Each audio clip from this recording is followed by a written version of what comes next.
rounds, all those things, and listen there. The reason for that is this. There are things that you won't have a chance to go and study, but they will come up on your orals. So when you listen, you will still remember those things. You cannot be prepared for oral exams. Oral exams, you cannot study enough for oral exams. That's what I'm trying to say. You cannot study enough for oral exams. It's things that you would have picked up during the rotation, from the first week to the last week, be it during the tutorials, during during the morning meetings. They still ask the same questions, and sometimes one consultant will ask you something, and then a different consultant ask it on the oral examination, and you look like you know your work, but you are just repeating what was being said. That's number one. That's very important. That's very, very important. And there are things that you will never read from your textbook that they will ask. Some of the things is things that even if you can go through the whole textbook, you will still not pick it up. It's something that he mentioned. So when you don't attend, you miss those things. Tendency of rushing hospital to go, I want to go and study, I want to go and study, I want to go and study. Yes, that's fine.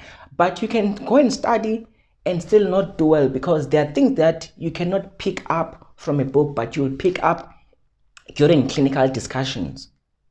That's point number one. So never take those lightly. Number two, when you go for oral examinations, let's say they give you a patient, because most of the times that's how they are. They will give you a patient, and then they say, go and track that patient and then come back and present.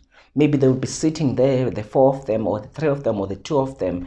There's never one person on those oral examinations. So when you go and see a patient, and then you come back and you present, this is very important. When you go and present, you have seen the patient.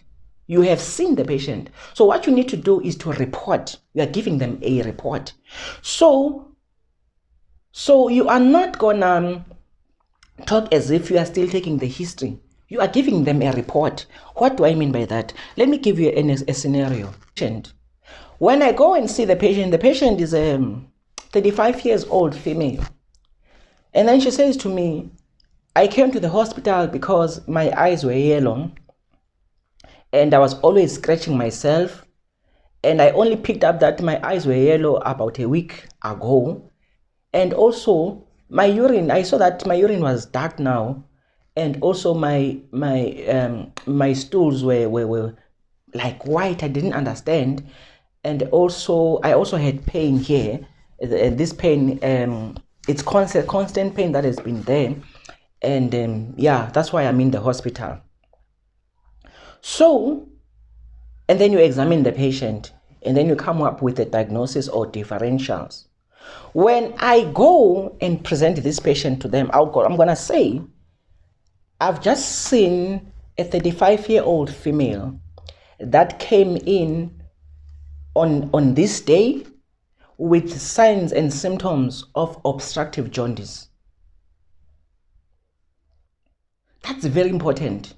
I'm saying, as much as the patient told me that my eyes were yellow, itching of the skin, dark colored urine, pale stools, that's what she told me. But now, because I'm a clinician, when I go and present this patient, I won't present the patient as if she's the one talking, but I'll present as if it's a clinician now speaking. So it's a 35 years old female patient that was admitted 2 days ago with signs and symptoms of obstructive jaundice. That statement is a very big statement, very, very big statement. It summarizes the patient. That's basically a summary of the patient. Now, you have already told these guys that, look, I know what signs and symptoms, because they didn't tell you that the patient has got obstructive jaundice. You are the one who went there, you listened to the patient and came up with the conclusion that the symptoms that, mama, that you are having are features of obstructive jaundice.